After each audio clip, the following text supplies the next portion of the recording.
The unique composition and texture of Punjabi villages, comprising lush green and sprawling outfields, wearing seasoned flowers and other elements exclusive of its cultural ethos, such as Guhare, provide quite a natural ambience for the Punjabi folk games to happen and flourish.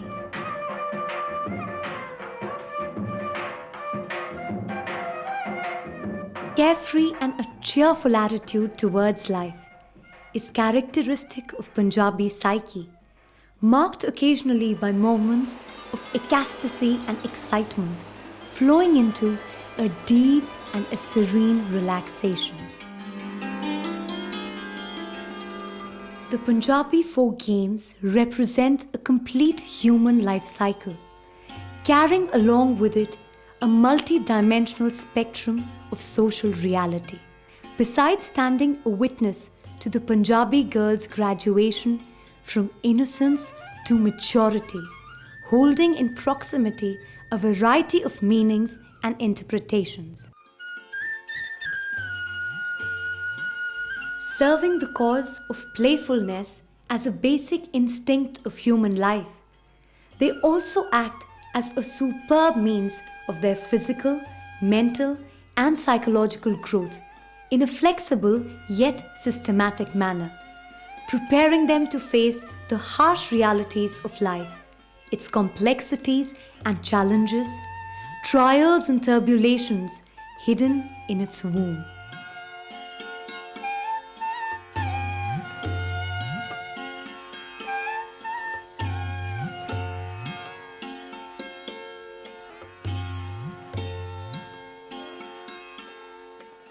These games have also paved way for the evolution of modern games, with the introduction of outsiders as referees, strict rules and regulations eating into the flavor and fragrance which constitute the hallmark of folk games. The growing tendency of indirect indulgence as spectators, accounting for direct participation as a measure of releasing their pent-up feelings, is again contrary to the very essence of Punjabi folk games. One of the many popular Punjabi folk games is what is known as Shtapoo, Peecho, Peecho Bakri or Hara Samundar.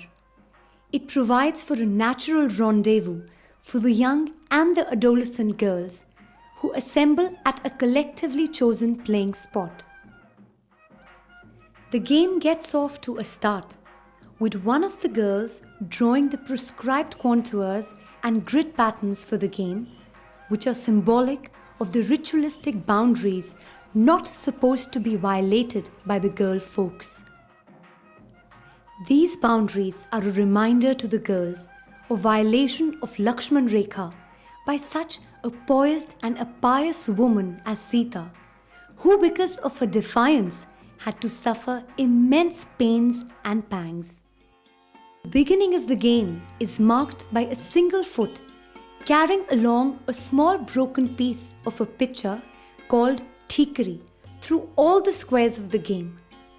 Moving single foot is symbolic of Ardhanari. Girls belonging to different age groups keep on replacing each other. Themselves being the judges and referees, they decide everything by themselves, depicting mutual love and trust towards each other. The game keeps on moving, with girls making all-out efforts to cross all the squares with deft precision and accuracy, failing which they have to leave space for other girls to continue the game.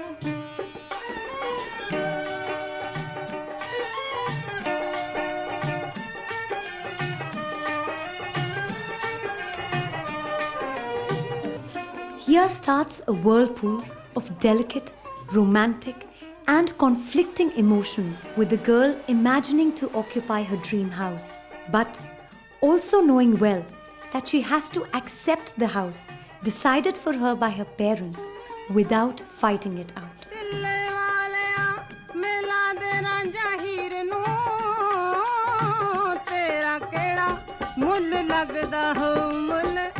The winning girl asserts her supremacy in the house occupied by her. She can stay or stand on both her legs in that house, while the other girls have to avoid stepping or allowing the tikri to fall into it. This symbolizes observance of ethical values, purity, and sanctity of relationships. The game ends here, but the time does not. It moves on and on and on its wheel, unabated, unbound, unabiding.